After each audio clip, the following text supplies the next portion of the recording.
আজকে যে নবজাতকটি আমার কোলে দেখছেন, এই দীপশিকা ইনফার্টিলিটি কেয়ার অ্যান্ড কাউন্সেলিং সেন্টারের 98তম শিশু জন্ম নিল টেস্ট টিউব পদ্ধতির মাধ্যমে। ওনার বিবাহিত জীবন 18 বছর এবং 2টা অ্যাবর্শনের হিস্ট্রি আছে।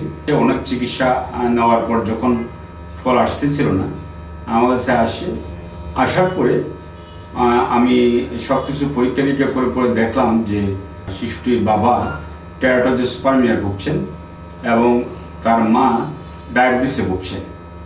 তখন সব কিছু বিবেচনা করে ওনাদেরকে পরামর্শ দিই টেস্ট টিউব পদ্ধতি, এবং ওনারা আমার কথায় রাজি হয় এবং পরবর্তীতে আজকের এই ফল, একটি সুস্থ সুন্দর কন্যা সন্তান ওনারা পেয়েছেন।